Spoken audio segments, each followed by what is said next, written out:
Now, on a completely different matter.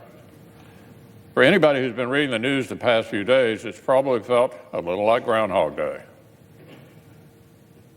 Because over the last couple of days, leading Democrats have tried to grab onto yet another poorly sourced, thinly reported, unsubstantiated allegation against Justice Brett Kavanaugh.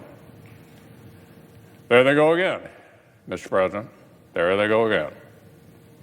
Called it a one-year anniversary reenactment. Senate Democrats reopening the sad and embarrassing chapter they wrote last September. The latest allegation was blasted out by a major newspaper despite the apparent lack of any corroborating evidence whatsoever.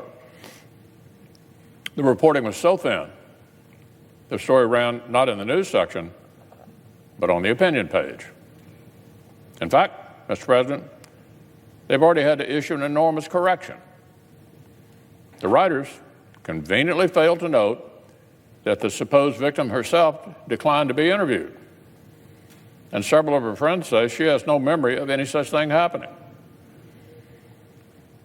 We all remember this pattern from last time around. Shoot first, correct the facts later. And here's another familiar pattern. Just like last September, little things like facts and evidence didn't stop Democrats from rushing to exploit this. Even as the media was trying to backpedal, a number of the Democratic presidential candidates were hysterically calling for Justice Kavanaugh to be impeached.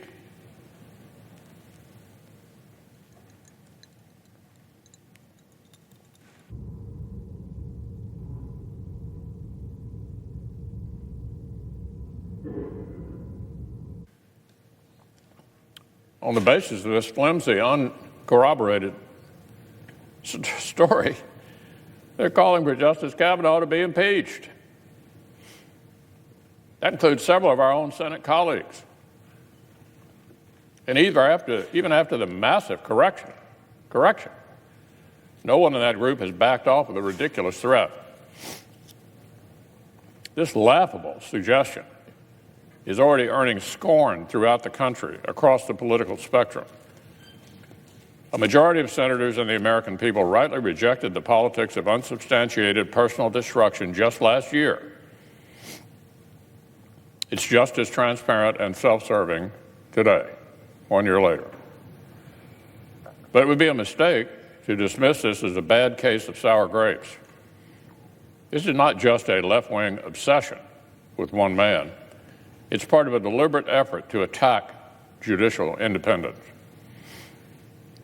6 of the Democratic presidential candidates, plus one who has now quit to run for the Senate, have publicly flirted with packing the Supreme Court.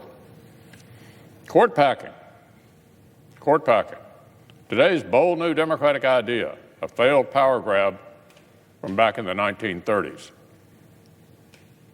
Just a few weeks ago, some Senate Democrats nakedly threatened the Supreme Court justices in writing. Our colleagues sent the court an outlandish brief, gravely intoning that the Supreme Court is not well, they said. The Supreme Court is not well. Here was the punchline. Either issue rulings we like or we'll pack the court. Issue rulings that we like or we'll pack the court. This is not normal political behavior. These are the actions of a political party whose agenda is so alien to the Constitution that they feel threatened by fair and faithful judges. Well, Mr. President, this is what I would say. When the simple notion that judges should be faithful to the Constitution looks like an attack on your agenda, maybe it's your agenda that needs a makeover, not our independent judiciary. When you are this willing to launch unhinged personal attacks, you reveal a whole lot more about your own radicalism than about the men and women you target. So this is my commitment, Mr. President, and the commitment of all my Republican colleagues. As long as we remain in the Senate, We will fight to preserve our fair and independent judiciary.